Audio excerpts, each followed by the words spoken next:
The stranger rode into Dust Creek, Nevada on a Tuesday in the spring of 1882 with a saddle worn thin at the seams, a horse that had seen better decades, and a name he had not spoken aloud in 4 years. Nobody in Dust Creek knew that last part, of course. They only saw the man tall and angular, with dark eyes that moved across a room the way a hawk's eyes moved across an open field, always calculating, always wary, always measuring distance between himself and every other living thing.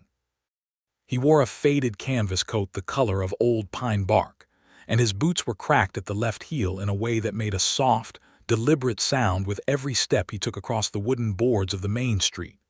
He tied his horse, a dun-colored mare named Clara, to the post outside the general store and stood for a moment just looking at the town, the way a man looks at a thing he has no particular feeling about and no particular reason to stay for. Dust Creek was small. Most places out in the Nevada scrubland were small. There was a general store, a livery, a saloon called the Copper Nail that doubled as a boarding house, a church that leaned at a slight angle to the east as though listening for something, and a scattering of homes beyond the main road that crept up toward a rocky ridge where a few ranchers had carved out their stakes in the red earth. The town had a water pump that worked half the time and a sheriff named Aldous Crane, who was pushing 60, and moved at the pace of a man who had already decided there was nowhere important to be. The stranger went inside the general store and bought jerked beef, dried beans, a box of matches, and 3 feet of rope, which he paid for in silver coin without a word beyond the bare minimum. The store owner, a wide man named Gus Whitmore, tried 3 times to start a conversation. The stranger answered in single syllables and was back out the door before Whitmore could land on anything that stuck. What happened next was not the stranger's intention. Across the street, a wagon was having a disagreement with gravity. It was a good-sized farm wagon, loaded with supply crates and a rolled mattress, and 2 iron pots clanging against each other on the side, and one of its rear wheels had sunk into a rut beside the water trough, with enough force that the whole left rear corner was tilted toward the ground at a dismal angle. A woman was standing behind it, pressing her shoulder into the back panel with everything she had, which was considerable. She was not small, and she was determined, but the rut had ideas of its own, and the wagon was not moving. The stranger watched for exactly 4 seconds. Then, because he was the kind of man who could watch a thing struggle without it sitting well inside his chest, he walked across the street, set down his purchases on the edge of the water trough, and put his hands under the axle. "On 3, he said, which was more words than he had spoken in sequence all morning. The woman looked at him briefly from behind a curtain of dark auburn hair that had come loose from its braid in the struggle. Her eyes were green, the particular green of creek water in late afternoon, and she had a smear of road dust across her left cheekbone and the expression of someone who had been fighting this particular battle long enough to be grateful for reinforcements but not quite ready to admit it. 1, he said. She braced. 2, she pressed harder. 3, he lifted. She pushed. The wagon groaned, tilted, and with a sucking sound from the wet earth, the wheel came free, and the whole rig lurched forward onto flat ground. She stumbled with the momentum and caught herself on the wagon side. He straightened and picked up his purchases from the trough. "Thank you," she said, and there was real warmth in it, not the polite kind that costs nothing. He nodded once and started walking toward the livery, because Clara needed hay and he needed somewhere to think about whether Dust Creek was worth staying in for more than 1 night. "Wait," the woman called. He stopped. He did not turn around immediately, which was a habit and not rudeness, though he understood it looked like rudeness. She came around the front of the wagon. She was perhaps 27 or 28, he thought, with the kind of steady composure around the eyes that comes from having managed difficult things on your own for long enough that it has become just the regular shape of your life. Her dress was practical dark cotton with a wide apron, and she was carrying a list in her free hand, which she had apparently been reading before the wagon incident. "I am Matilda Donnelly," she said. "I have the Donnelly place, 3 miles east on the Ridge Road. I am looking for someone to do ranch work. I have been looking for 2 weeks and found nobody willing to take it on, and you look like someone who knows how to use his hands." He studied her for a moment.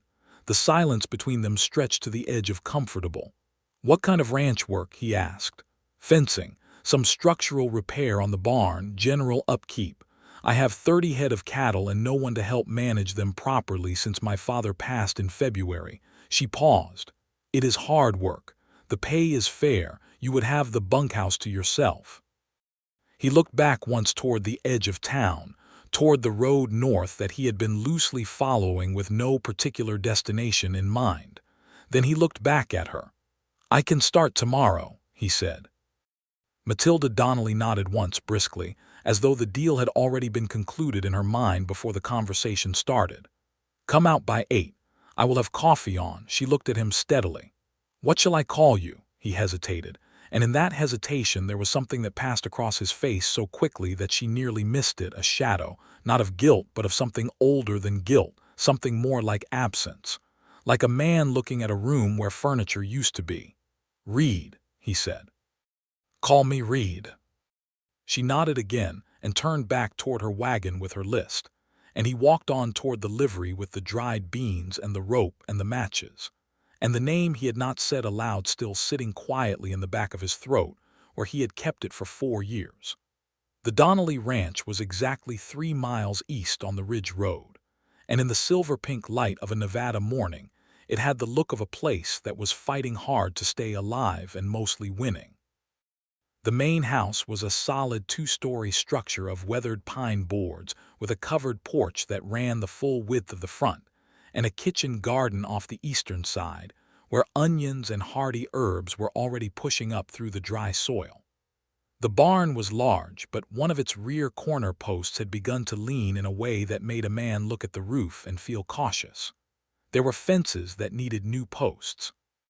There was a water line from the ridge spring that had developed a blockage somewhere between the ridge and the trough. There were 31 cattle, as it turned out.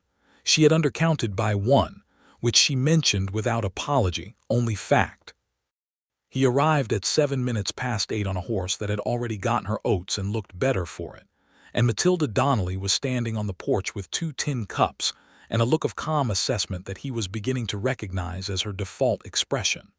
The coffee was good, strong and dark, the way coffee out on working land tends to be, made for people who need to be awake before the sun has fully committed to the day.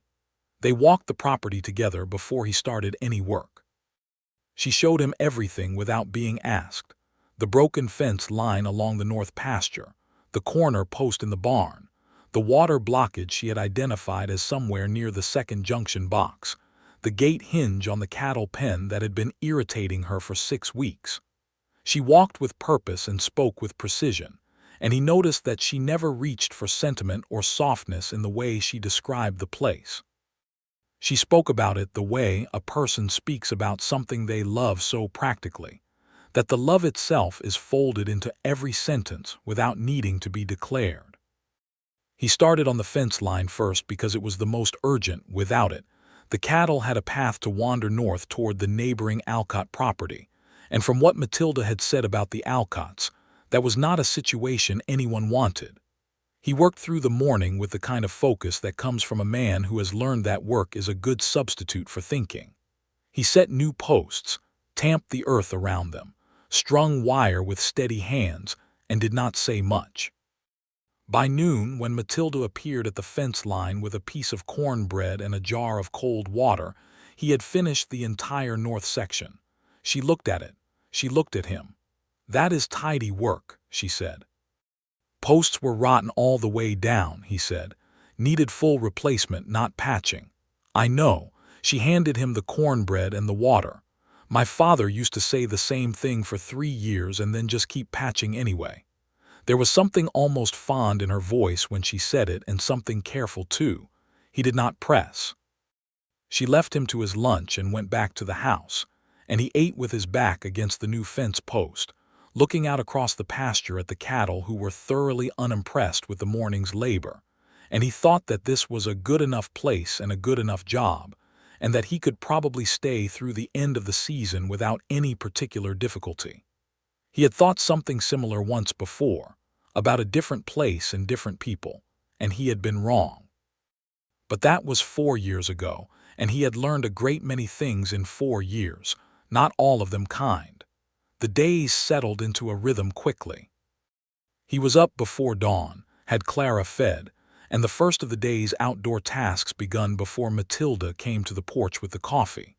She would call out to him when it was ready, and he would come up to the porch, and they would stand or sit in the early morning quiet while the light changed over the ridge, drinking their coffee without any obligation to fill the silence. It was one of the things he noticed about her earliest. She did not fill silences the way most people did, with talk that was really just the sound of discomfort.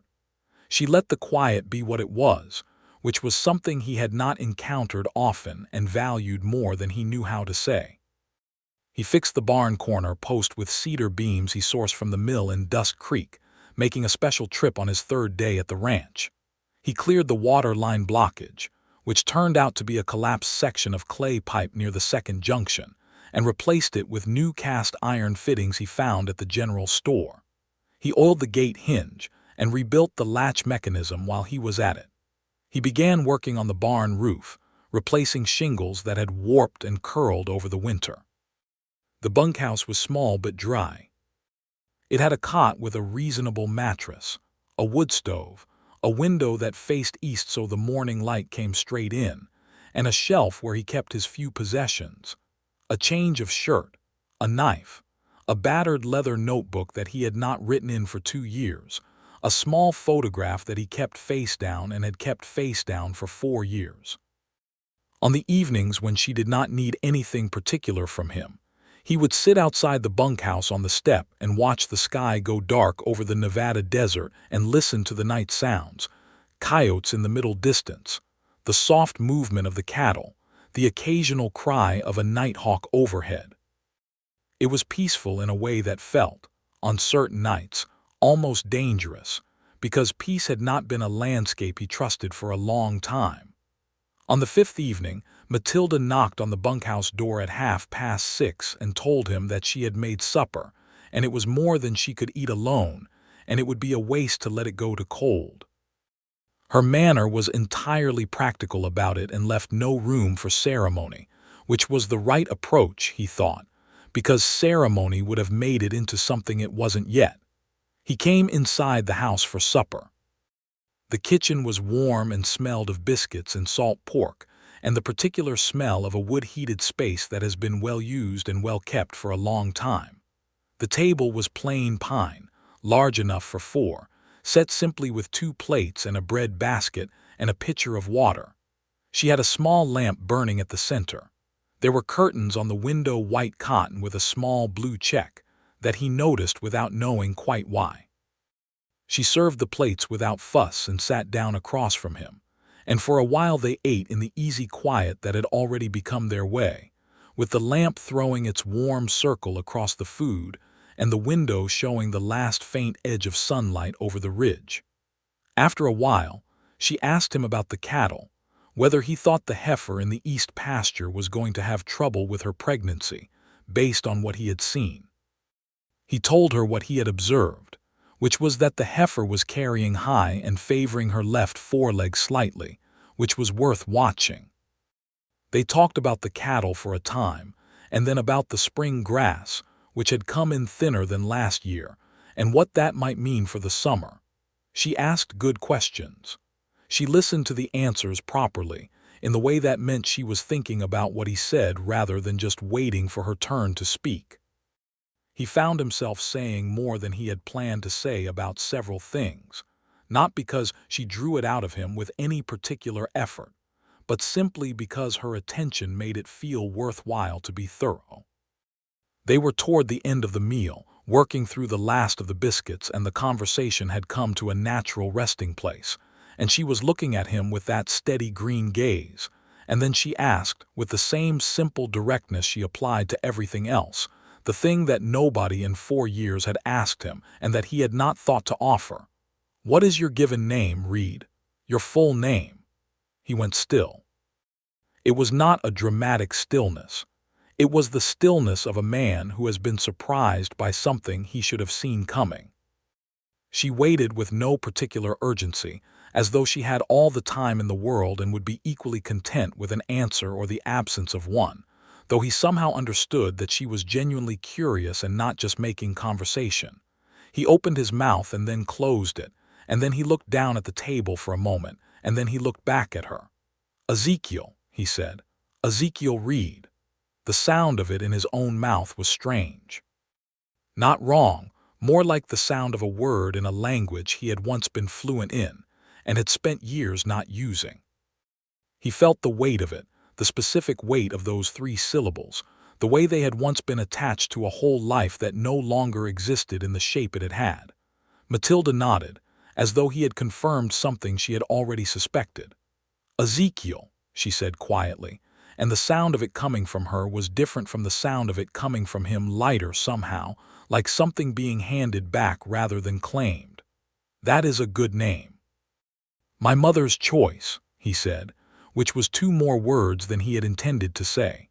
She smiled at that just slightly, the kind of smile that lives at the corners of the mouth rather than spreading across the whole face. "She had good taste," she said, and then she began to clear the plates, and that was all, and he helped her carry them to the basin and said good night and walked back to the bunkhouse in the dark desert air. He sat on the bunkhouse step for a long time that night with his hands loosely clasped between his knees, thinking about the weight of a name and what it meant that he had said it, and who he had been when it had last been said, and whether the person he was now was still connected to that one by enough of a thread to call them the same person. Ezekiel Reed. He had been 26 when everything fell apart. He was 30 now, and for 4 years the name had lived in him like a room he had closed off and stopped going into, because going into it meant being in the company of everything that had been in the room when he closed the door, and he had not been ready for that for a very long time. He had not always been a drifter. He had been once a man with a fixed address and a wife named Caroline, and a small cattle operation outside of Laramie, Wyoming that had been modest but promising. Caroline had died in the autumn of 1878, 3 weeks after their child, a boy who had not lived past his first day, and Ezekiel had gotten through the burying and the paperwork and the winter by sheer mechanical persistence, and then in the spring had sold everything he could sell, walked away from everything he couldn't, and headed west with the idea that if he kept moving he might eventually outpace the particular weight of that specific grief. He had not outpaced it, but he had learned to carry it differently. He had worked for wages on other people's land, a sheep station in Utah, a mine outside of Reno, a cattle drive from Texas to Colorado, odd jobs in half a dozen towns in between. He had not made any friends in 4 years and had not tried to, and had kept his name tucked away in that closed room where it had belonged to the person he used to be. And then Matilda Donnelly had sat across a pine table with a lamp between them and asked for it over supper, and he had given it, and the strange thing was that it had not felt like loss. It had felt, rather improbably, like the first part of something. He did not examine that thought very carefully. Not yet. Matilda Donnelly had her own weight to carry, though she carried it with such steady grace that a person might not notice it at first glance. Her father, Thomas Donnelly, had come out to Nevada from Ohio 20 years ago when Matilda was a small girl, and had built the ranch from raw scrubland over the course of 2 decades, with a stubbornness that was equal parts vision and sheer refusal to admit that anything was impossible. Her mother had died of a fever when Matilda was 12, which had made her grow up faster than the years warranted, and had given her that particular self-reliance that is less like independence and more like necessity made into a personality. She had been engaged once. His name was Daniel Farrow, and he had been a good enough man, in most respects steady, honest, not unkind, but in the end they had both understood, with the particular sadness of 2 people who like each other but do not love each other, that what they had was not enough to build a life on. They had parted cleanly 2 years ago, and she thought of him occasionally with warmth and without regret, and she supposed he was somewhere in California now doing well enough. She was 28. Her father had been dead 3 months. The ranch was hers and she intended to keep it, and she knew exactly what it needed and what she could manage alone and what she could not, which was why she had been watching for 2 weeks in Dust Creek for someone who could work and would not cause trouble. What she had not been watching for was anything else. She told herself this clearly and often, particularly in the first week after Ezekiel Reed arrived, because she was a practical woman, and she recognized the difference between noticing that a person was interesting and deciding to do something about it, and she was not in the habit of doing things she had not decided to do. But he was interesting. There was no honest way around it. He worked with a quality of attention that she had rarely seen, not just competence, which was necessary, but genuine care. When he repaired the fence posts, he checked each one 3 times after setting it. When he fixed the water line, he ran the line twice to make sure the pressure was consistent before declaring it done. When she showed him a problem, he did not just solve the problem she showed him. He solved the problem behind the problem, the structural issue that had created the surface failure, without being asked and without making any particular show of it. He just did it, and then came and told her what he had found and what he had done, plainly and completely. He was quiet. She liked quiet people. She was quiet herself, in the sense that she chose her words with care and did not say things just to fill the air. With him, the quiet was a shared thing rather than a burden, and she appreciated that tremendously. She also noticed she was not blind, that he was a man carrying something. Not guilt. She had seen enough of the world by 28 to recognize the different species of inner weather, and what he carried was not the weather of guilt. It was more like bereavement. Not active grief, not the raw kind, but the settled kind that has been lived with long enough to become part of the landscape. The way a scar changes the texture of the skin, not because it hurts anymore, but because the skin grew back differently. She did not ask about it. It was not her business, and beyond that she understood from experience that some things said in their own time or not at all. What she did do on the 6th evening was invite him to supper again, and on the 7th. By the 2nd week it was a simple given supper was at 6:30, at the kitchen table, with 2 plates and the lamp, and whatever she had made from what the kitchen garden and the nearest town could provide. They talked about the ranch, about what needed doing, about the weather and the cattle and the state of the spring grass, and then, increasingly, about other things.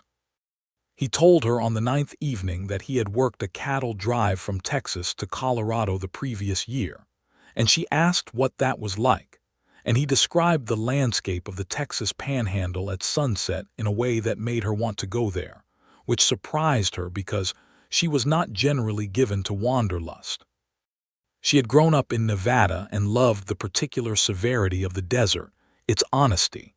She thought of it as the way it never pretended to be something other than exactly what it was. But the way he talked about the flat golden light of the Texas plains at the end of a driving day made her understand that the world was large and full of different kinds of beautiful. She told him, on the 11th evening, about her father. Not about his death, which was a story of slow decline from a lung condition over the last year of his life, but about him as he had been, a large-voiced, stubborn, tender man who had read the Bible every morning and cursed it every afternoon, and loved this land with a ferocity that had sometimes been difficult to live beside, and was now, 3 months into his absence, the thing she missed most about the mornings. He listened to this without saying anything while she talked, and when she finished he said, "He sounds like someone worth missing." It was exactly the right thing to say. Not a consolation and not a dismissal, just a recognition, an acknowledgement that what she had lost was worth the weight of losing. She felt something shift very slightly in her chest, and looked down at her plate to gather herself, and then looked back up and changed the subject to the heifer, who had delivered a healthy calf that afternoon and was doing well. There was a moment, on the 14th day, that she would think about afterward. She was in the barn, checking on the new calf and making notes in the ledger she kept for the cattle records. Ezekiel was up on the roof working on the last section of shingles. She could hear the steady rhythm of his hammer overhead. The afternoon had a particular golden dust quality, the way Nevada afternoons got in early May, and the barn was warm and smelled of hay and new calf and fresh-cut cedar from the corner post-repair. She heard the hammering stop. Then she heard him say, quietly but clearly from somewhere near the south eave, "Donnelly." She looked up toward the roof. "Yes. There is a section of the ridge beam up here that I did not see from the ground." A pause. "It is soft. It has been wet from a split shingle for probably 2 years. I am going to need to replace about 4 feet of it." "How long will that take?" 2 days if I get the right timber tomorrow." "All right," she said. "Get what you need." A pause, then. "It could have gone another winter maybe, but not 2. She understood what he was telling her, that he was not manufacturing work but had found something that genuinely needed doing, and was being transparent about the urgency because he respected her enough to let her make the decision with full information. She found this so deeply decent that she had to look back down at the ledger for a moment. "Get what you need," she said again, and meant it differently the second time. In Dust Creek, on the morning he went to the mill for the replacement timber, Ezekiel had the misfortune of crossing paths with the Alcott brothers. The Alcott family owned the property north of Matilda's fence line, a larger spread that had been in the family for longer than the Donnellys, but was run with considerably less care.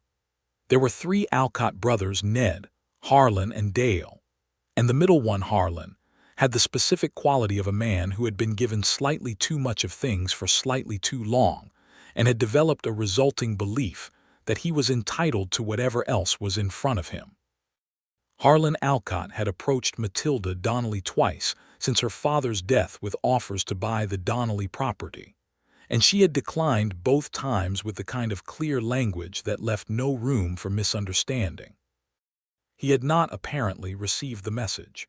Ezekiel was loading timber at the mill when Harlan Alcott came up the street on a tall black horse and pulled up beside the mill wagon with the ease of a man who expected to be listened to. "You read the hand working the Donnelly place?" Harlan asked. Ezekiel continued loading timber. "Yes," he said. "I want you to carry a message to Matilda Donnelly." Harlan had the kind of voice that was accustomed to boardrooms and bar counters in equal measure, smooth and self-pleased. "Tell her the offer is going up to $800. That is $300 more than the last one. She should take it. The land is too much for her alone." Ezekiel set a board into the wagon with care and then turned to look at Harlan directly. He had the particular gaze of a man who has spent time in enough large and indifferent landscapes that small human vanity fails to impress him. "Miss Donnelly is not alone," he said. Harlan looked at him for a moment, recalibrating. "A hired hand is not much different from alone." "I will deliver your message," Ezekiel said, and turned back to the loading with a finality that made it clear the conversation was over. He told Matilda over supper that evening, without editorial, just the message and the figure and who had delivered it. She listened with her hands flat on the table and her face very still. $800, she said when he was done. "That is what he said." She was quiet for a moment. "My father put 20 years into this land. He built this house himself, board by board. He is buried at the eastern edge of the property where he wanted to be with a view of the ridge." She looked at Ezekiel steadily. "I will not sell it for $800 or $8,000. "I did not think you would," he said. She looked at him with something that might have been surprise, or might have been something warmer than surprise. "No," she said softly, "I did not suppose you did." He went back to the bunkhouse that night thinking about Harlan Alcott and the $800, and the particular way Matilda had said, "I will not sell it," with the kind of certainty that comes from the deepest part of a person's convictions. He lay on the cot and stared at the ceiling and thought that he had not felt strongly about a piece of land in 4 years, not since he had walked away from Laramie. But he felt strongly about the Donnelly ranch, not because it was his. It was not, and he held no illusions about that, but because of what it meant to her, and because of the 20 years of Thomas Donnelly's hands in the fence posts and the ridge beam and the kitchen garden. He fell asleep thinking about that and slept better than he had in a while. June came in warm and dry, and the ranch work shifted from repair to maintenance and management, watching the pastures, moving the cattle as the grass indicated, keeping the water line flowing, mending small things as they arose. It was steady, purposeful work, and Ezekiel found himself settling into it with something approaching contentment. In the evenings, supper had grown longer. They had started sitting on the porch after, when the evening was mild enough, in the 2 wooden chairs that faced the ridge. She would sometimes bring her ledger and work on it in the last of the light, and he would sit with the evening quiet, and they would talk intermittently about whatever was present, the stars coming out, the state of the cattle, a story she remembered about her father or he offered about a place he had worked.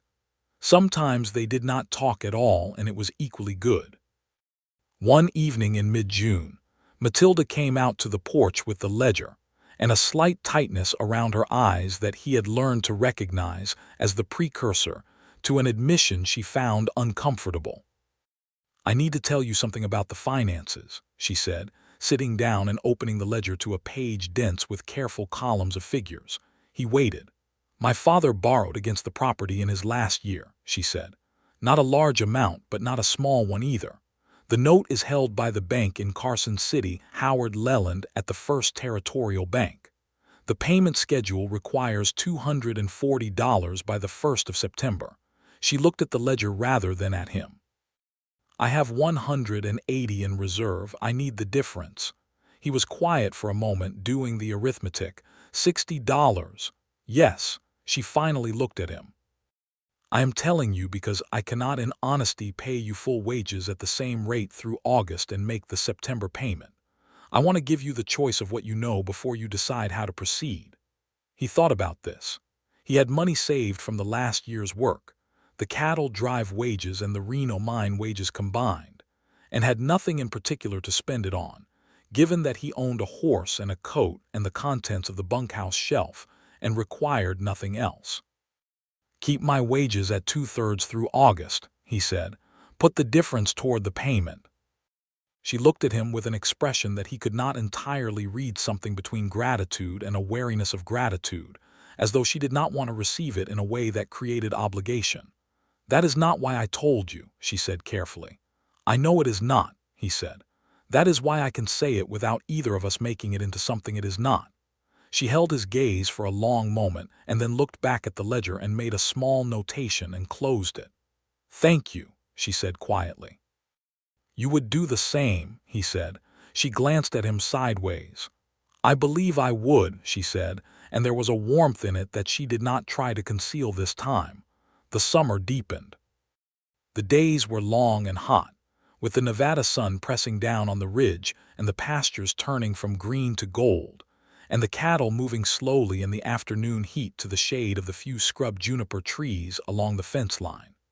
Ezekiel worked from before sunrise to early afternoon to avoid the worst of the heat, then rested in the bunkhouse during the peak hours, then came back out in the late afternoon when the temperature dropped toward tolerable. There was a creek that ran along the eastern edge of the Donnelly property, not much more than a thin seasonal stream in summer, but enough to maintain a small pool where the water was deep enough to wash in. He used it in the evenings, and discovered that Matilda used it in the mornings, which was a fact he catalogued and respected without comment, adjusting his morning schedule accordingly. On the last day of June, there was a summer thunderstorm that came in from the west with the kind of speed that the Nevada desert specialized in. One moment the sky was clear and blue, and the next it was a dark wall of purple-gray rolling over the ridge, and then the lightning was striking the far side of the valley, and the thunder was following it at the pace of a galloping horse, and then the rain came down in sheets, and the world was nothing but water and sound. They both ran for the barn, she from the kitchen garden and he from the north pasture where he had been working on a fence post, and arrived under the barn's overhang at almost the same moment, breathless, soaked through in the 45 seconds it had taken to get there. She was laughing, which surprised him, because he had not heard her laugh before, not a full laugh, the kind that comes from the belly and does not care who hears it. She stood under the overhang with rain dripping from her braid and her apron plastered to her dress and laughed at the sheer absurdity of it, and the sound of it was so uncomplicated and bright that he found himself smiling, which was something his face apparently still remembered how to do. "The garden," she said, still laughing, gesturing toward the kitchen garden where the herbs were getting a thorough drenching. "They will survive," he said. "They will more than survive. They will be insufferably pleased with themselves." She pushed a wet strand of hair off her face. "The summer storms here come like an argument, fast and loud and convinced of themselves." "And leave the same way," he said. She looked at him, still smiling. "Yes," she said, "and leave the same way." They stood side by side under the barn overhang for the duration of the storm, which was about 20 minutes, watching the lightning walk across the valley floor and listening to the thunder, and neither of them said much because the storm was doing all the saying. When it passed and the sun came back out with its Nevada efficiency, turning the wet earth gold and steaming, she went back to the kitchen garden and he went back to the fence post, and neither of them remarked on it, but something had shifted again by another small degree. He thought about it that evening. He thought about it honestly, the way he tried to think about most things now, without the elaborate self-deceptions he had used in his first year of drifting, when he had told himself that he preferred solitude and found human company fundamentally unrewarding, and had no interest in attaching himself to any particular place or person. What he felt for Matilda Donnelly was not yet anything he would have called love, or not the full word, but it was something that occupied the same country. It was the feeling of looking forward to 6:30, because she would be at the table. It was the feeling of wanting to do the work well because it was her land and her years and her father's legacy. It was the way her voice sounded to him, the slightly formal precision of her speech, the dry humor that emerged only occasionally and never announced itself, the particular tone she used when she was telling him something true that she had thought about carefully before saying. It was her laugh, which he had now heard once, and which had rearranged something inside his chest. He thought about Caroline.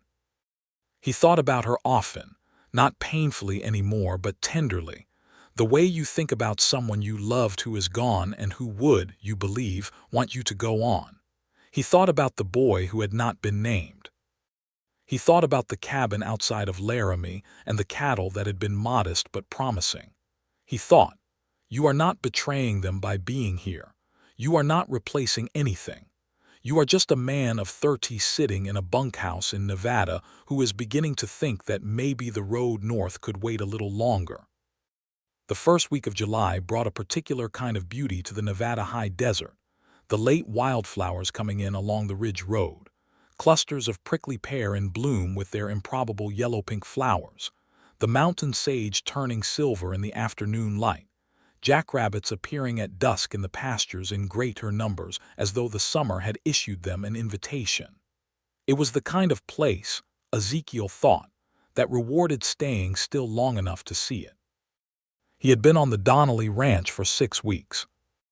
On a Saturday afternoon, he drove the wagon into Dust Creek for supplies and encountered, at the general store, a woman named Ruth Alcott, Ned Alcott's wife, and by all local accounts the most straightforward person in the Alcott family, which was not a high bar but which she cleared with room to spare. She was a thin, tired-looking woman in her mid-30s with a sharp face that held more intelligence than her situation perhaps made use of, and she pulled him aside near the flour barrel with the manner of someone who has decided to do a thing and has committed to it. "You tell Matilda Donnelly to be careful," Ruth said, her voice pitched low. "Harlan is not going to stop with the offers. He has been talking to the bank in Carson City. I do not know the details, but I heard enough at the supper table to know he is trying to find a pressure point." Ezekiel looked at her steadily. "The bank note," he said. Ruth's eyes went slightly wider and then she nodded. "You know about it. Miss Donnelly told me." Then you know the shape of the problem. Ruth glanced toward the door. He has connections at first territorial, nothing official, just the kind of connections that money buys. I am not saying he will do anything illegal. I am saying he does not need to. She picked up a sack of flour and held it as a prop for propriety. Just tell her. She deserves to know what she is working against. He thanked her and finished the supplies and drove back to the ranch with a mind that was turning the information over carefully. He told Matilda that evening over supper, again without editorial, just the facts Ruth had given him. She listened, and the slight tightness was back around her eyes, and when he finished she said, "I need to write to Howard Leland at the bank." "First thing Monday morning," he agreed. "I need to make the September payment early if I can." She looked at the ledger which she had brought to the table.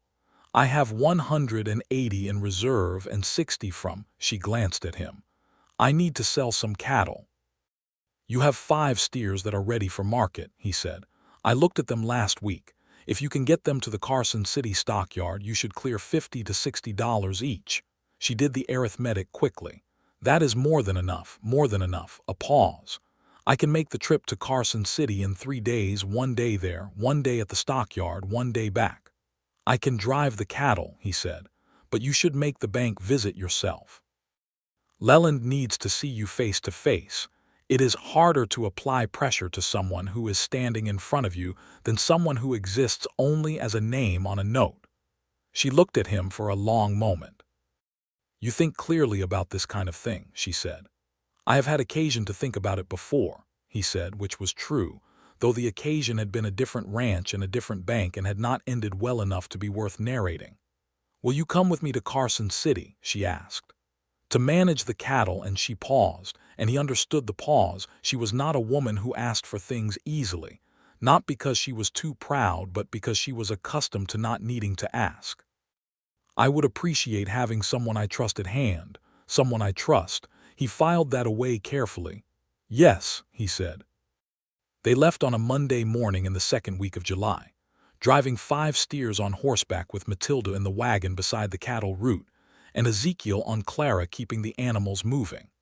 It was a long, hot day through the desert, making use of the established cattle roads south toward the Carson River Valley, and they camped that night in a flat basin with a good water source, making a fire and cooking beans and salt pork over it while the steers grazed contentedly nearby.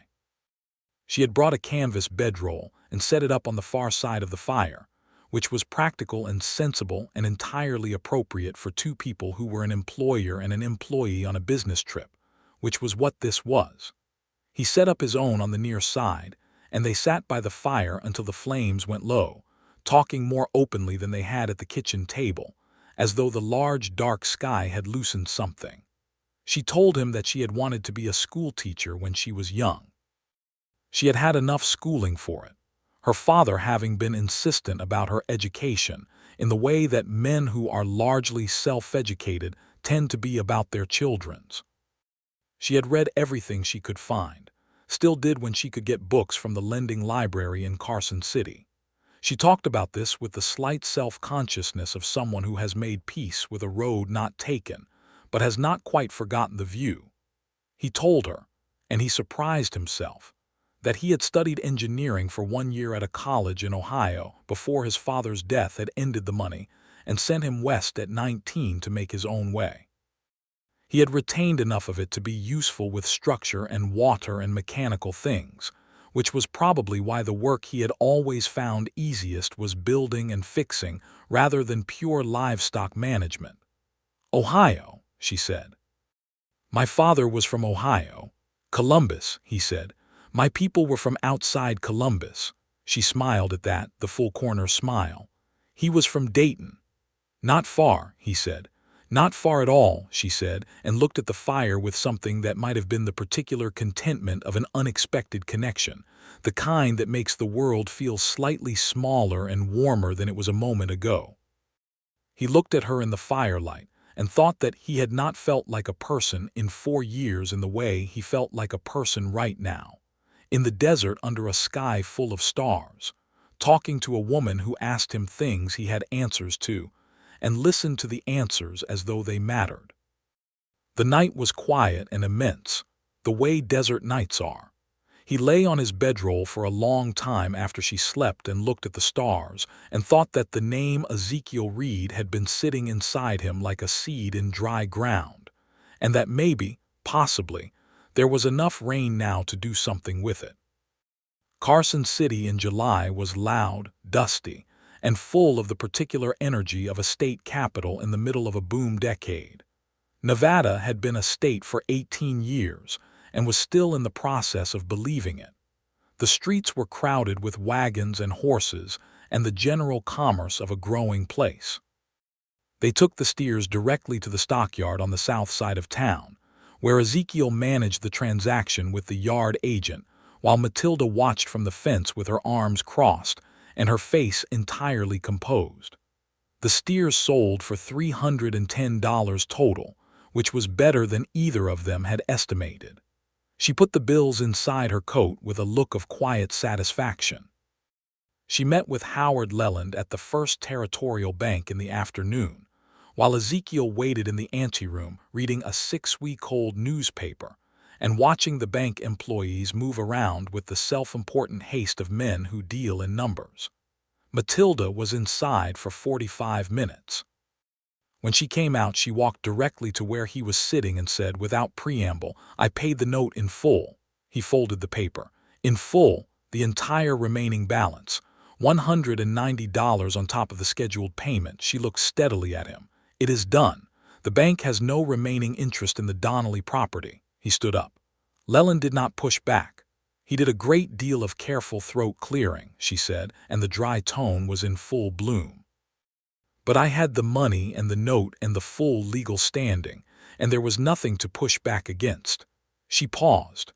"I do not know what Harlan Alcott's arrangement with Leland was, but it will not help him now." Ezekiel felt something release in his chest. "That is very good, Matilda," he said, using her name directly for the first time without the formal miss preceding it. She noticed. He saw her notice it. She did not comment on it. She only looked at him for a moment with those green eyes that were always doing more work than they appeared to be doing, and then she said, "I would like to eat somewhere that is not beans and salt pork over a campfire tonight. I believe we have earned it."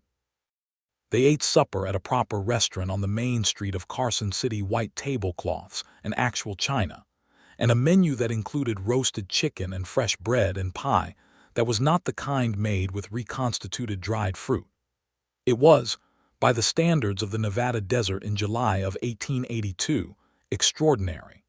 She ordered cherry pie and ate it with the focused appreciation of a person who has been practical about food for long enough that pleasure in it feels slightly illicit.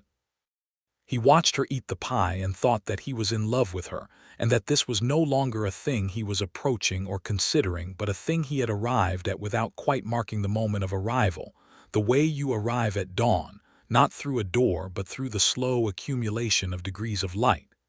He did not say this at the restaurant. It was not the right moment, and beyond that he was not yet certain of the ground. He knew what he felt. He did not yet know what she felt, though he had his suspicions, and in his experience suspicions about what another person felt were worth less than honest conversation. They camped outside Carson City that night and drove back through the desert the following day, and the air between them on the road was easy and warm, with the particular ease of two people who have been through something together and come out the other side successfully. She rode beside the wagon for part of the afternoon, on the old quarter horse she called Biscuit. Because of the color, she said, not any quality of character, and they rode side by side through the scrubland with the afternoon sun behind them, and their shadows stretching long across the red earth ahead. "Ezekiel," she said, trying the name in that particular way she had, as though testing the weight of something she was about to carry. He glanced at her. "Yes. I am glad you came to Dusk Creek," she said, simply and directly, the way she said everything. He held her gaze for a moment. The horses walked their easy, steady walk. "So am I," he said, and he meant it in all the ways that 3 words can mean a thing. Back at the ranch, the summer continued its golden progress, and the air between them had changed in the way that air changes after a storm, not different in substance but somehow cleaner, more transparent. They still had supper at 6:30. They still had coffee on the porch at dawn. They still worked through the days with the practical rhythm of two people who trusted each other's competence. But the evenings on the porch had grown longer, and the conversations had grown deeper, and there were moments, increasing in frequency, when one of them would look at the other, and the looking would last slightly longer than a passing glance required, and then one of them would find something practical to say, and they would proceed. On a Thursday evening near the end of July, Harlan Alcott rode up the Ridge Road with his brother Dale and stopped in front of the main house, and Ezekiel, who was repairing the garden fence on the east side, put down his tools and came around the corner of the house to stand in the yard with his arms at his sides. Matilda came out onto the porch before Harlan could call for her. "Miss Donnelly," Harlan said, in his smooth boardroom voice, "I heard you visited the bank last week." "That is correct," she said. A pause. He was recalculating. She could see it. "The offer stands at 800. The answer stands as well," she said. "No." Harlan looked from her to Ezekiel, who had not moved from the yard and had not spoken. His expression was the particular expression of a man who has expected a leverage that has not materialized and is finding the situation temporarily inconvenient. "It is a lot of land for one woman," he said. Matilda clasped her hands at her waist and looked at him with the patience of a teacher explaining arithmetic to a slow student. "This is the Donnelly Ranch," she said. "It has been the Donnelly Ranch for 20 years. It will be the Donnelly Ranch for 20 more. I am obliged to you for the interest, but I am not obliged to continue this conversation."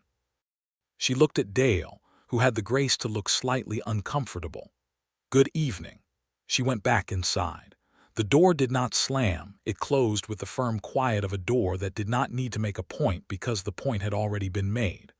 Harlan looked at Ezekiel for a long moment, with a measuring look that was not quite a threat, but was doing its best to read as one. Ezekiel met it with the same level patience he applied to everything that required endurance rather than engagement. Harlan turned his horse and rode back down the Ridge Road with his brother. Ezekiel watched them go, and then went back to the garden fence and finished the repair before supper. At 6:30, Matilda put 2 plates on the table and filled the coffee and said nothing about Harlan Alcott for the first 20 minutes of the meal. Then she said, "He will not come back." "No," Ezekiel agreed. "He will look for another angle for a while and then find something easier to work on. My father had a saying," she said. "He said that the only true security is the kind that comes from inside a thing, not around it." She looked at the table. "I did not always understand it when he said it. I believe I understand it now." He looked at her. The lamp was between them as it always was, and the light it threw was warm and gold on her face, and she looked up and found him looking, and neither of them looked away. "Matilda," he said. The way he said her name was different from the way he usually said it, and they both understood the difference. It was the way you say a word when you are saying more than the word. She waited, with the stillness that was her particular gift, the stillness of someone who is very present and very steady and will not flinch from whatever is about to be said. "I have been drifting for 4 years," he said. "I stopped here because your wagon was in a rut and I could not watch it struggle and walk away. I stayed because the work was good and you are," he paused, gathering the words from the place where words that matter come from. "You are the clearest person I have ever known. You say what you mean and you do what you say, and you love this land and everything on it with a practical ferocity that I have found completely remarkable from the first morning you walked me through the property." She was listening with her whole body, not just her ears. "I am not the same man I was before I started drifting," he said. "I had a life before this that ended, and I put myself away with it for a while, and I have been finding my way back." He looked at his hands on the table and then back at her. "I am telling you this because I want you to know the shape of what I am before I say the rest." "I am listening," she said quietly. "I think I am in love with you," he said. I did not plan it. I cannot tell you when it happened because I do not think it happened at any particular moment. I think it accumulated the way everything true accumulates, one day at a time. And I am not asking you for anything except to let me say it, because it has been sitting inside my chest for some weeks now, and I would rather you know it than not know it, whatever you want to do with the information. The silence that followed was not uncomfortable. It was the silence of something important being received with the care it deserved. Matilda looked at him for a long time, and the green of her eyes in the lamplight was the particular shade of something living and steady, and she reached across the table and put her hand over his, which was warm and deliberate and very clear. "Ezekiel," she said, and the sound of his full name in her voice had a quality he had not heard since before the closed room, a quality of belonging, not possession, but belonging the way a thing belongs to its right place. "I have been in love with you since the morning of the fence posts. I have been attempting to be sensible about it for 6 weeks, and I have not entirely succeeded." He turned his hand over under hers and held it properly. "I did not know that," he said. "I was aware you did not know," she said, and the dry humor was there in the corner of her mouth. "I was not sure you were ready to know." He thought about that. "I was not sure either," he said honestly, "until recently." She squeezed his hand once firmly, the way she did everything with total commitment and no fuss. "Well," she said, "now we both know." "Now we both know," he agreed. They sat there for a while with their hands together over the pine table and the lamp between them. And outside, the July night was full of stars and coyote voices and the distant movement of cattle. And the house around them was quiet and solid and built of 20 years of human stubbornness and love. And Ezekiel Reed thought that the closed room inside him had not opened all the way yet. That was not the nature of such rooms, but the door had moved, and there was light coming through, and that was enough. August at the Donnelly Ranch was a different kind of work, the preparation for the season's end, the decisions about which cattle to carry through the winter and which to send to market, the harvesting of the kitchen garden, the laying in of wood and provisions. Ezekiel worked with the particular energy of a man who has been given a reason to be invested in an outcome, and the investment showed in everything he did. Their evenings changed. After supper they still had the porch and the chairs and the ridge view at dusk, but now they sat closer, and now there was the occasional touch, her hand on his arm when she was pointing out something on the horizon, his hand covering hers on the arm of the chair when the night turned cool. They talked about everything and nothing, and they talked about the future with the tentative but genuine openness of two people who are beginning to imagine it together. He told her about Caroline. He told her one evening when they were sitting on the porch in the last of the August light, with the particular quality of directness he had determined was the only honest approach to the subject.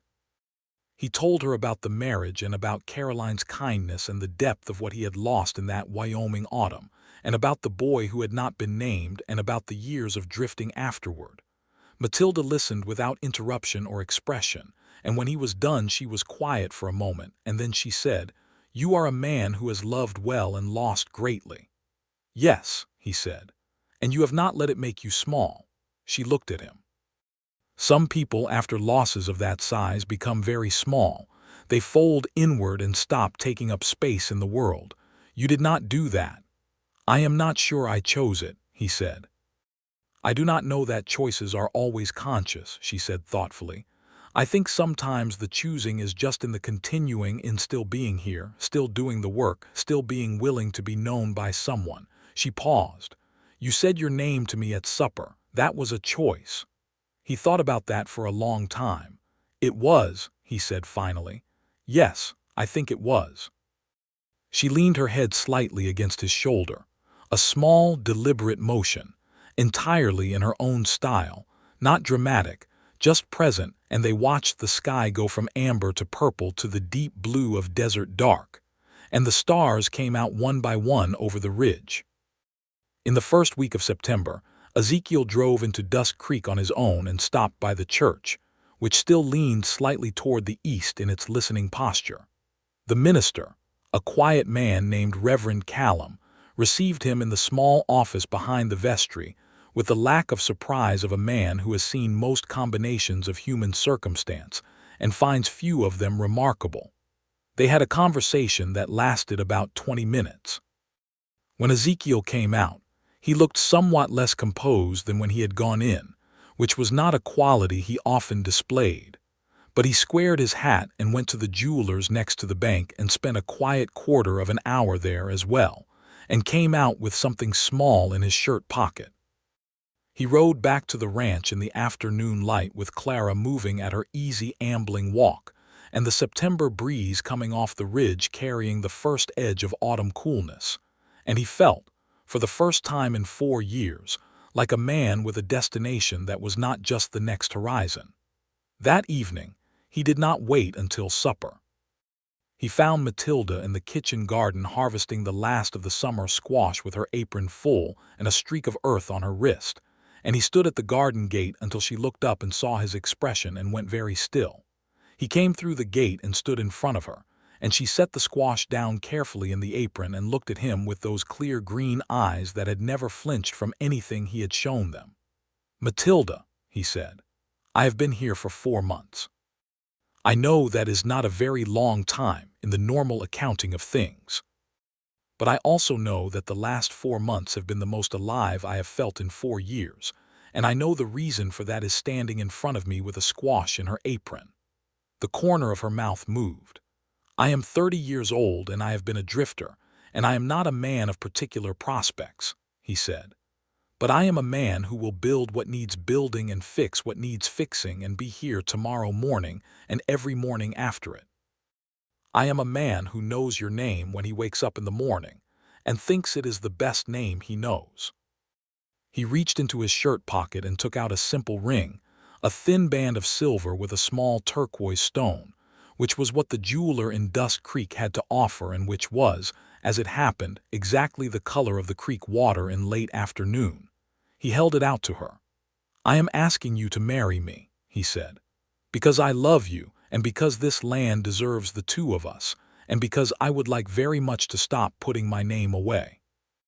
She looked at the ring and then at him, and her eyes were bright in a way they were not usually bright, and she reached out and took the ring from his palm with one hand, and with the other reached up and put her palm against his face, which was the most direct and complete expression of feeling he had ever been on the receiving end of in his life.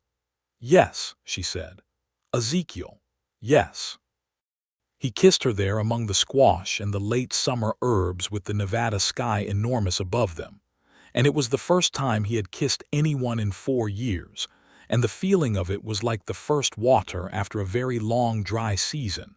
Not a small thing, not a casual thing, but a fundamental and urgent and entirely necessary thing. Reverend Callum was agreeable about the timeline. As ministers in small western towns generally are, there is little ceremony to the courtship on the frontier, because the frontier does not allow for it, and the practical urgency of 2 people who intend to face a winter together tends to expedite the formalities. They were married on a Saturday in late September, 3 weeks after the garden, in the listing church with its eastward lean. The attendance was small but genuine. Ruth Alcott came, having heard through the reliable transmission system of small-town news, and having clearly decided that Matilda Donnelly's wedding was the sort of thing she would not miss. Gus Whitmore from the general store came with his wife. Sheriff Aldous Crane came and sat in the back and dozed slightly through the longer prayer, which was forgivable. A woman named Clara Finch, who ran the millinery, and had been a friend of Matilda's since childhood, came with flowers from her own garden, late summer goldenrod and sage, which Matilda carried down the short aisle with the quiet joy of someone who has learned that joy does not require performance. Matilda wore a dress she had made herself in the 2 weeks between the proposal and the wedding, ivory cotton, with a fitted bodice, and a full skirt, and small buttons down the back that had required assistance to close, which she had accepted from Clara Finch, with the slight awkwardness of a woman who is not accustomed to being helped.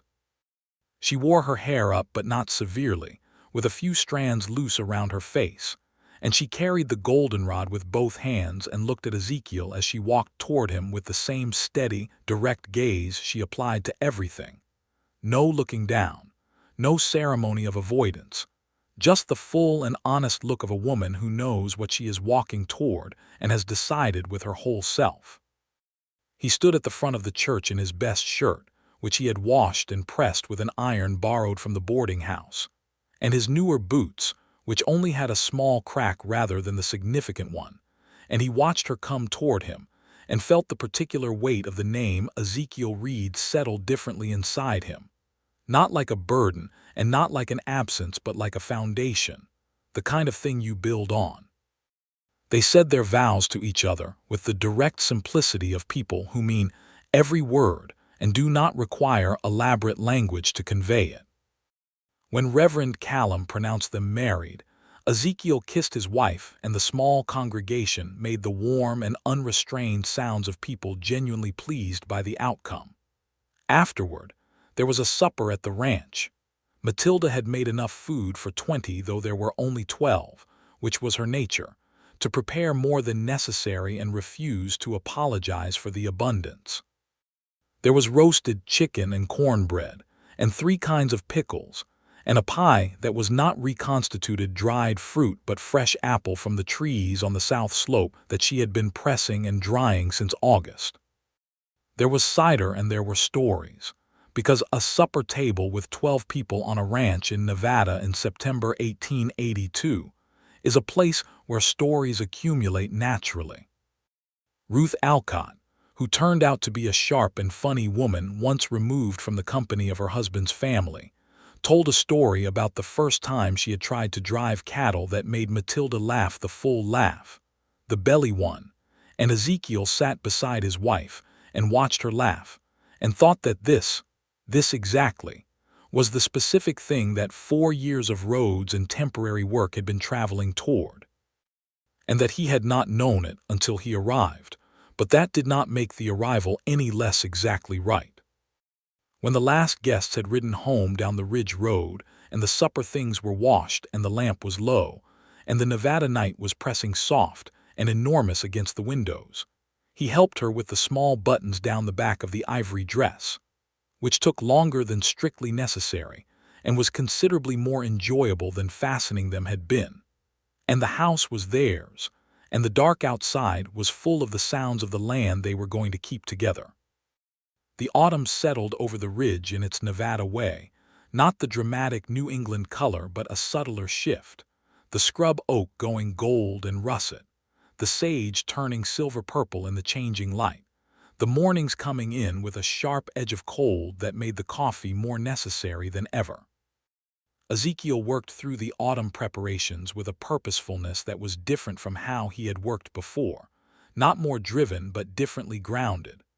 The work was now the work of his own life rather than another person's, and the difference was in every nail and every fence post and every morning's cold start.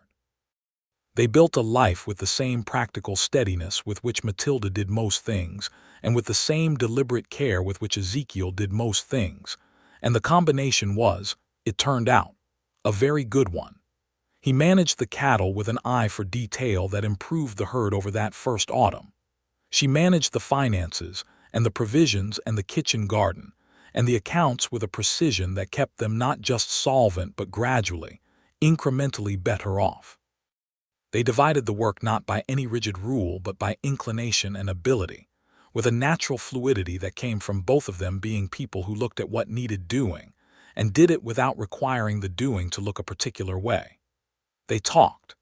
They talked more than either of them had talked to anyone in years, because they were 2 people who had been largely alone with their own thoughts for long enough that the presence of a person who was genuinely interested was a relief that kept revealing new depths.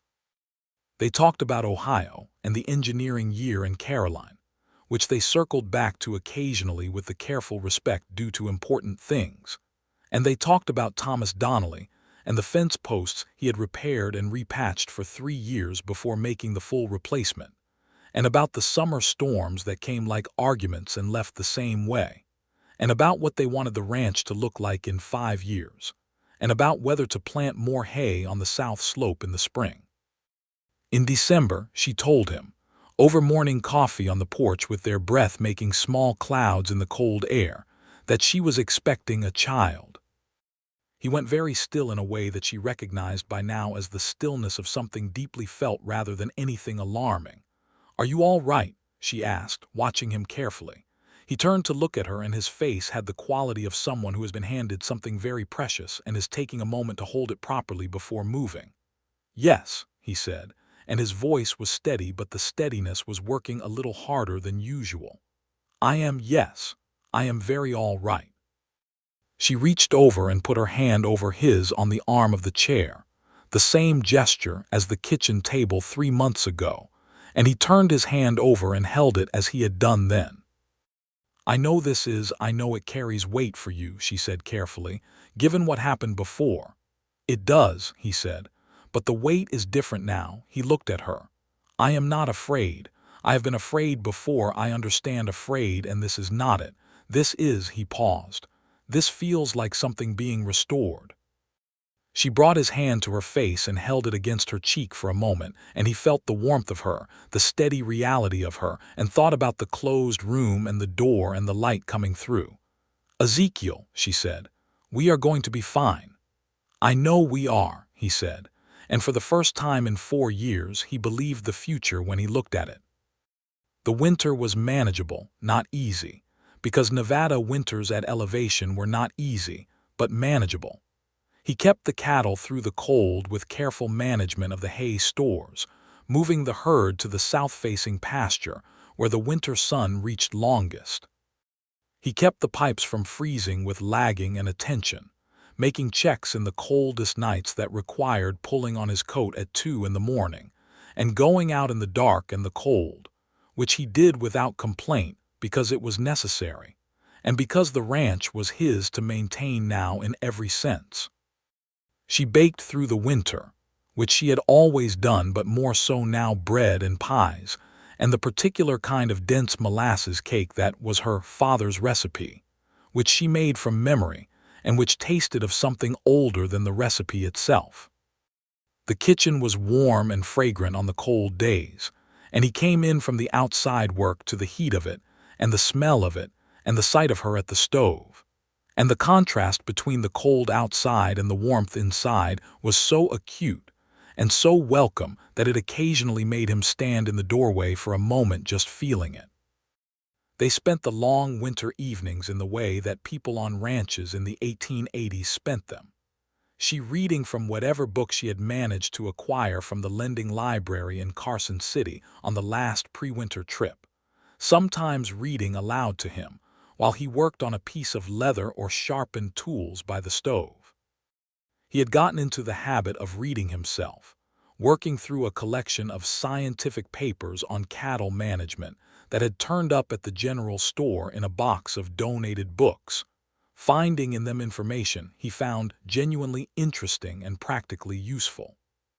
They talked about what they read, which was something neither of them had done with another person before, and the pleasure of it was considerable.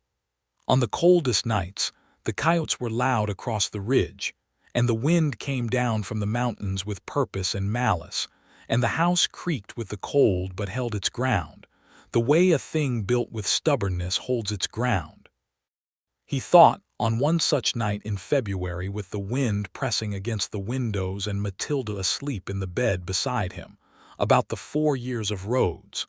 He thought about them with something approaching gratitude, which was a complicated feeling and one he examined carefully. Not gratitude for the loss of Caroline, which was not a thing to be grateful for, but gratitude for the fact that the roads had eventually led here, to this house, to this woman, to the particular quality of being known by another person that he had not known he was missing until he had it again. He thought about his name. He thought about the supper table and the lamp and her asking, with all the simple directness she applied to everything, what his given name was, and the strange reclamation of that moment, saying it aloud, hearing it in the air between them, feeling the closed room door move on its rusted hinges. Ezekiel Reed, on the ridge in Nevada, married. expecting a child in the spring. Alive, he thought, fully and properly alive.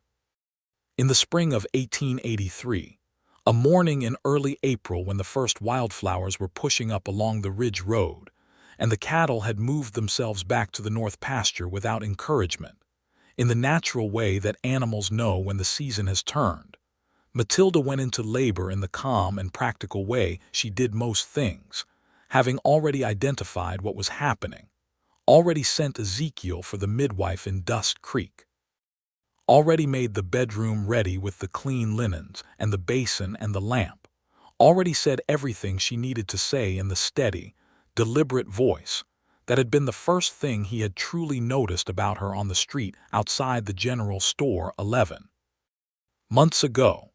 The midwife, a capable and experienced woman named Dorothea Banks who had delivered a considerable number of babies in the Nevada desert and was not given to excessive alarm, arrived within the hour.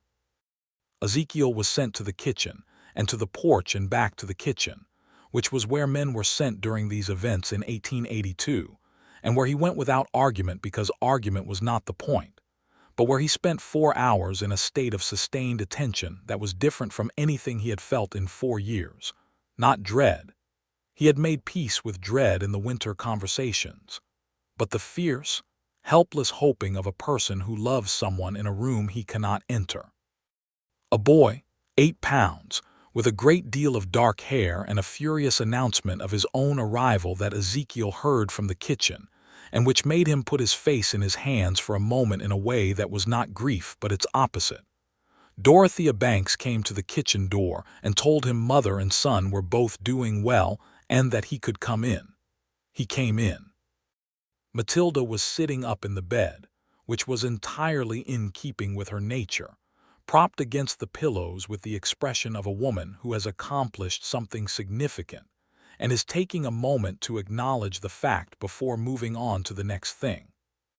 The baby was in her arms and was red-faced and scrunched-looking and absolutely extraordinary in the way that new people always are.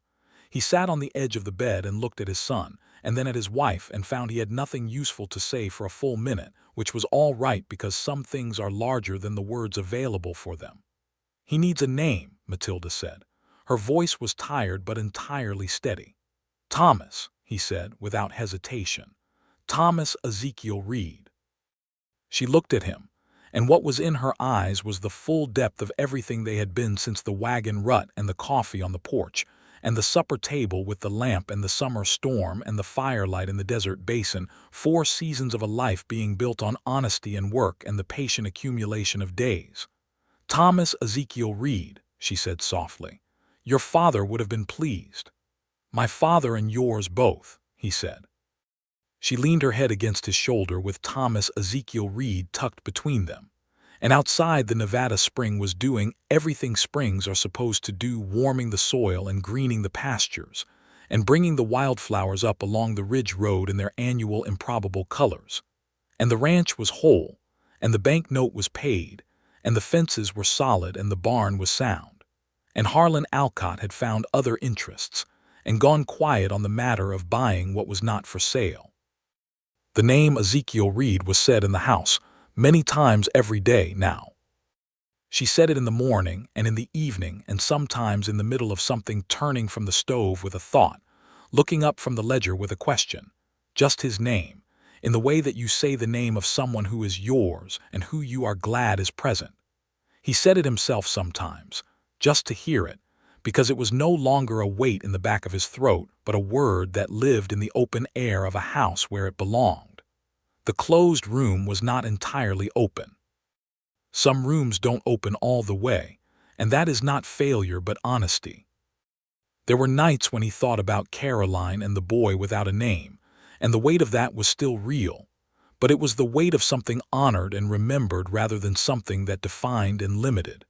He had, as Matilda had said, loved well and lost greatly, and he had carried it without becoming small, and now he was carrying something else entirely, a joy that was not the absence of the loss but a separate country, reachable because he had kept walking. Thomas Ezekiel Reed grew with the particular vigor of a child who has been wanted absolutely, and who has enough fresh air and good food and parental attention to fuel the growing. By the late summer of 1883, he was a solid, curious baby who looked at the world with dark eyes that were going to be his father's eyes and a quality of steady attention that was going to be his mother's way of being in the world. He was, everyone agreed who came to the ranch and met him, a very satisfying kind of person. Ruth Alcott came in August without her husband to bring a gift and stay for an afternoon, and she sat at the kitchen table with Matilda and Ezekiel and drank coffee and held the baby and told them with quiet satisfaction that Harlan had bought a mining interest in Utah and was spending most of his time there, and that the ranch next door was being run by Ned, who was less ambitious and considerably easier to be adjacent to. Peace on the ridge, Matilda said. Relative peace, Ruth amended. Which in this country is probably as good as it gets. In the autumn of 1883, with Thomas 8 months old and growing faster than his father had thought scientifically possible, they hired a second hand, a young man named Frank Torres, 19 years old and fresh off a cattle drive from New Mexico, with good hands and a serious face, and the air of someone determined to be useful. Ezekiel trained him with the same patience he had applied to everything at the Donnelly Ranch, and by the end of October Frank knew the property as well as any 2-month hand could. The ranch was profitable. Not richly.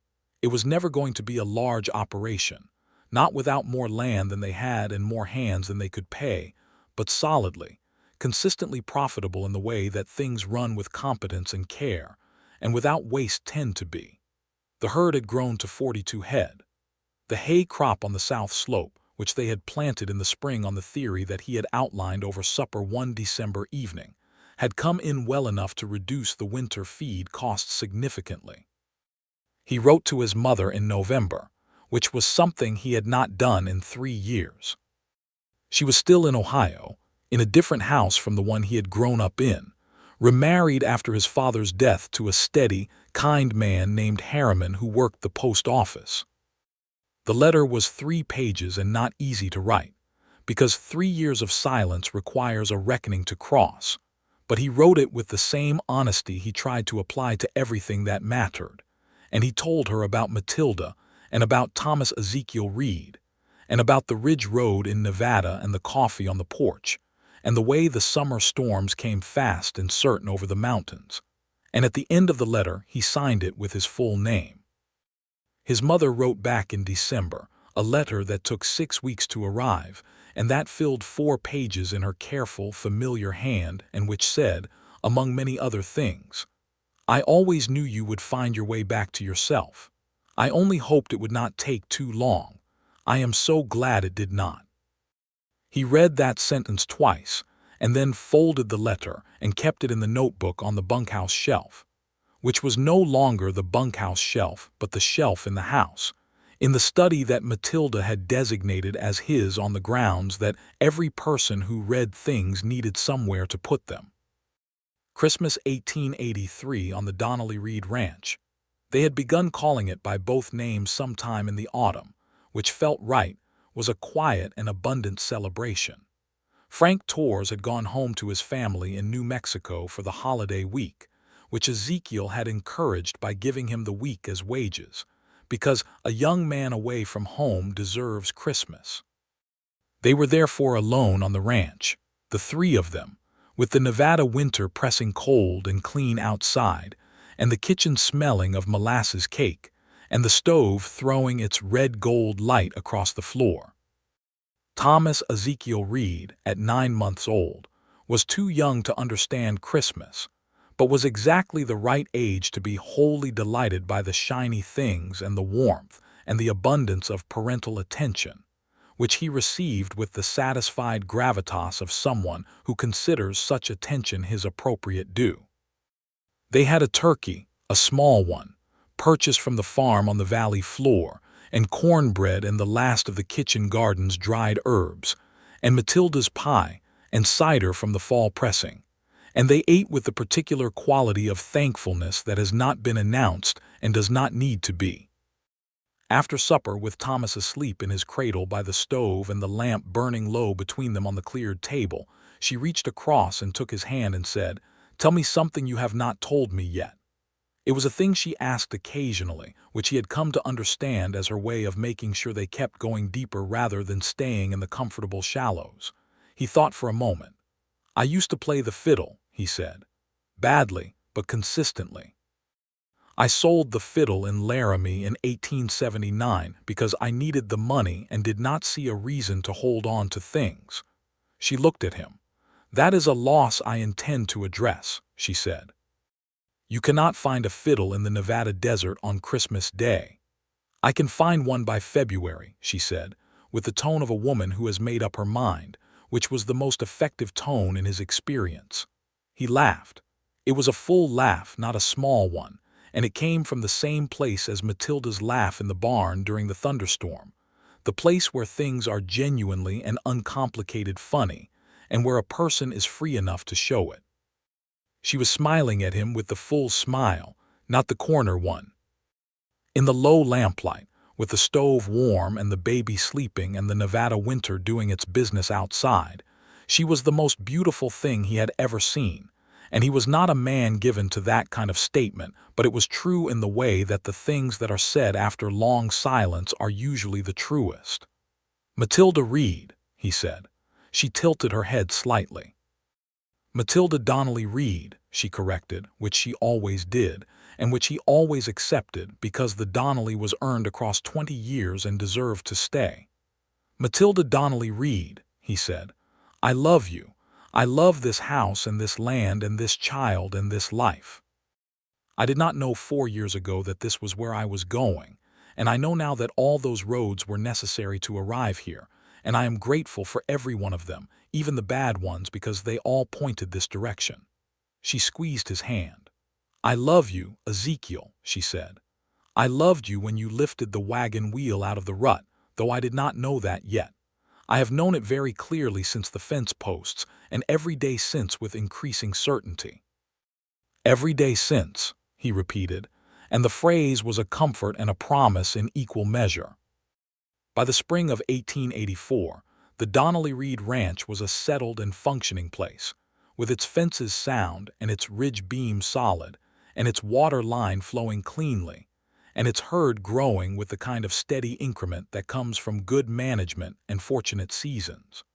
Frank Torres had returned after Christmas and proved himself reliable enough to be trusted with increasing responsibility. The kitchen garden had been expanded on the south side to include a small orchard of apple and pear trees planted in the fall, which would take 5 years to produce substantially, but which Matilda had declared a long-term investment in the kind of voice that indicated the matter was settled. In April, she told him there would be another child in the autumn. Thomas Ezekiel Reed, 14 months old and now mobile in the alarming way of children who have recently discovered their feet and find the world an insufficient obstacle, received this news with complete indifference and continued his important work of examining pebbles beside the porch steps. Ezekiel held his wife in the April morning sun and said nothing for a while because everything that needed saying was already known between them, and the silence was the good kind, the kind that holds a fullness rather than an absence. The fiddle had arrived in February, as promised. It came with a note from the shop in Carson City, indicating that Matilda Donnelly Reed had written in December requesting the best available and had paid for it in advance. It was not a fine instrument.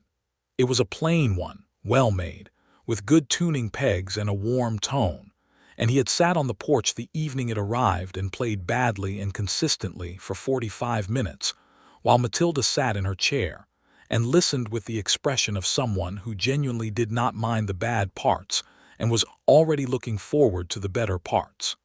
He was better than he remembered by the end of the first week.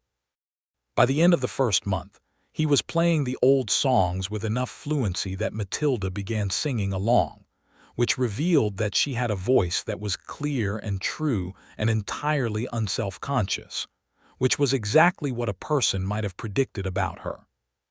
Frank Torres, it turned out, played the guitar, having learned it from his grandmother in New Mexico, and on evenings when the work was done and the weather was mild, the three of them sometimes sat on the porch, Ezekiel with the fiddle, Frank with the borrowed guitar, Matilda with Thomas on her knee, and made the kind of informal music that belongs to open porches and good evenings, and the particular feeling of being exactly where you are supposed to be.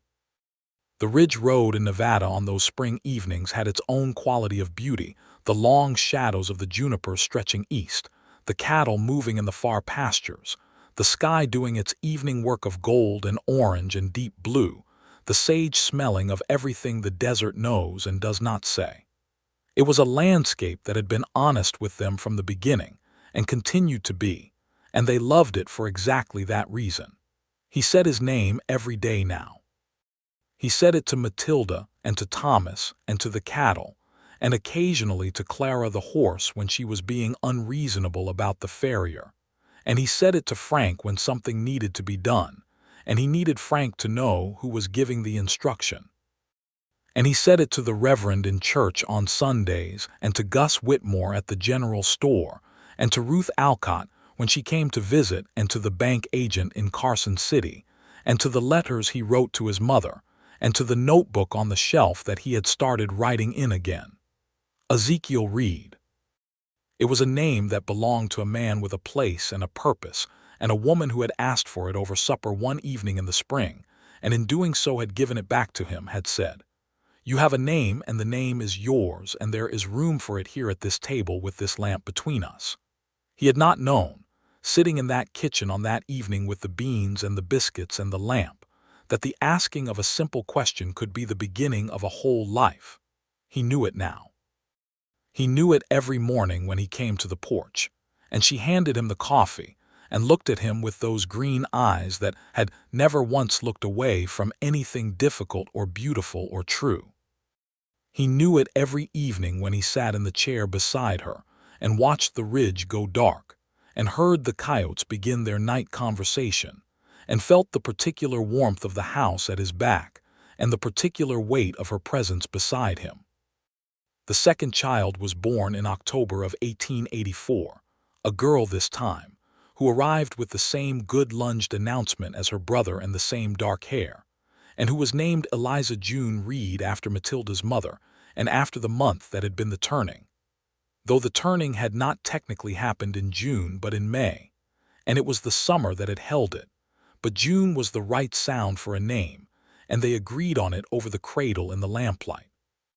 Thomas Ezekiel Reed, 22 months old and fully mobile and entirely convinced of the importance of his own opinions, examined his sister with the focused intensity of a person conducting a scientific assessment, and then looked up at his father with an expression that clearly asked for context.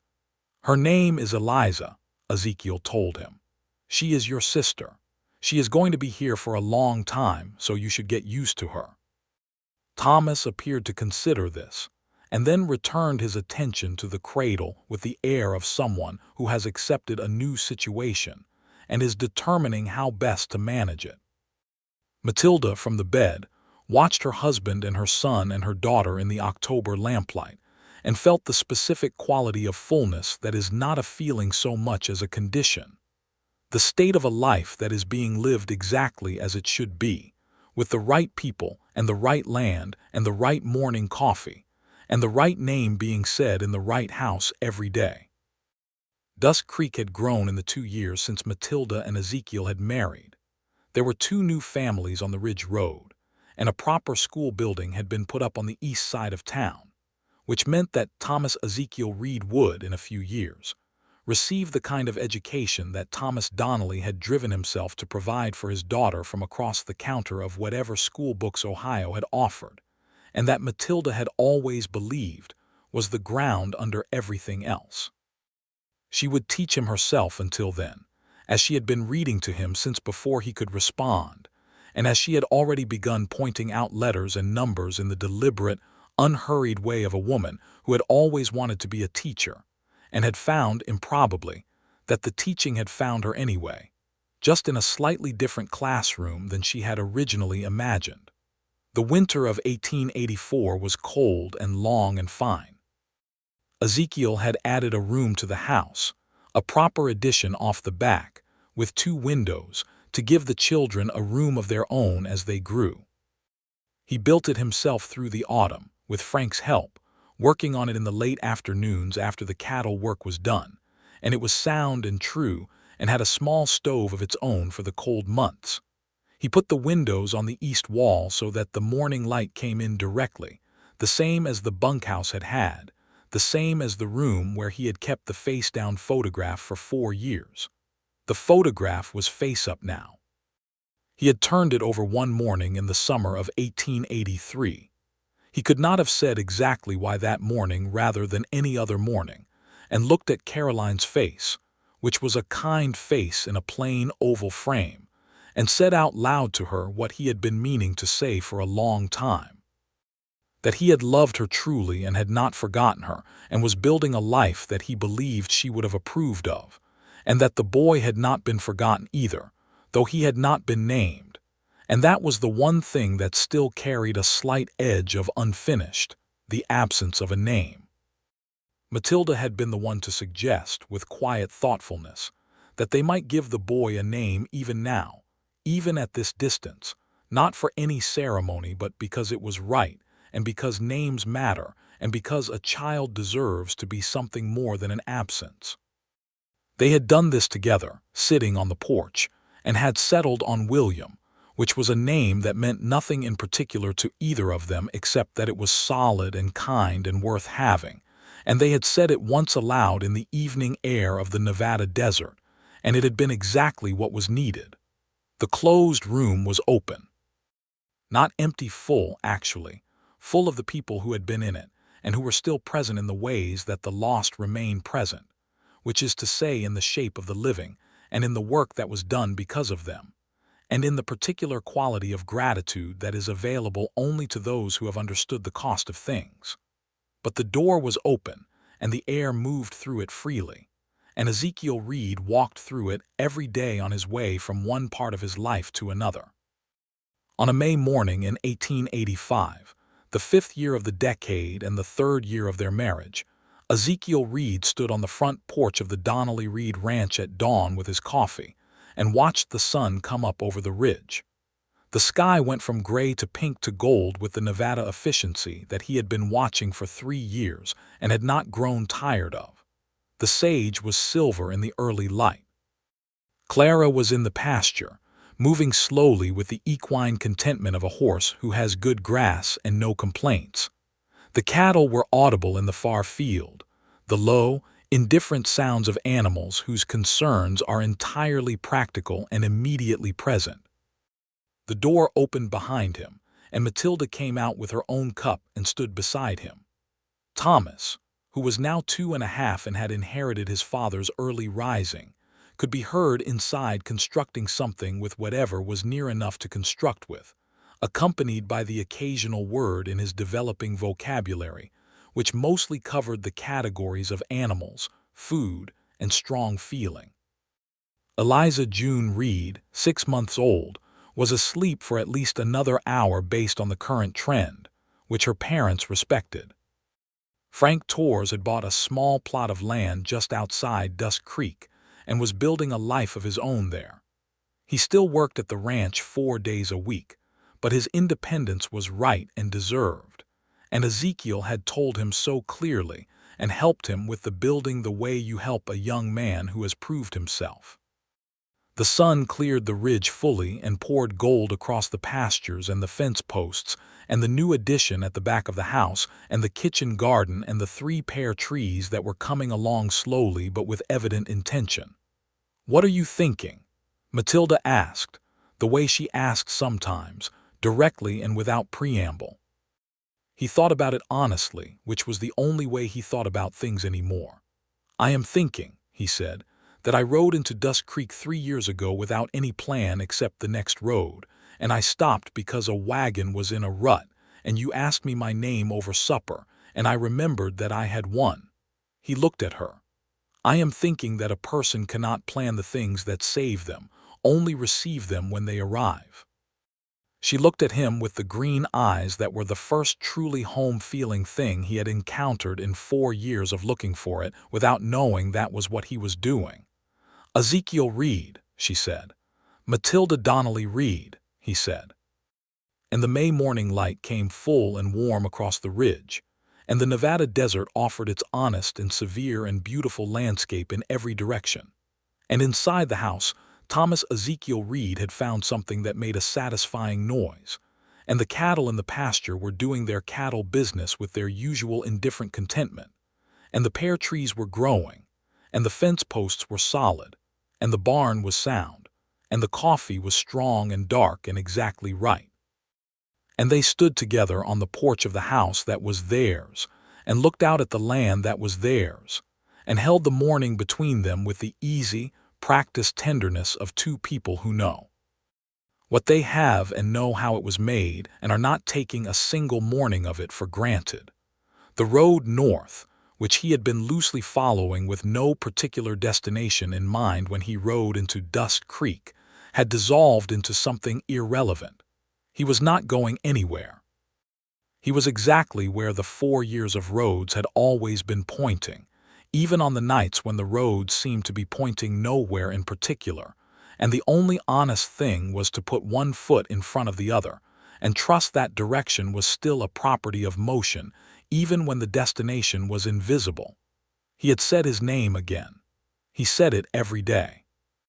It was the sound of his own life, the specific life that had been given back to him over a pine table with a lamp between them, by a woman with green eyes and a practical heart who had asked a simple question, and then waited, with all the steady patience she applied to everything that mattered, for the honest answer. Ezekiel Reed. On the ridge in Nevada. Home.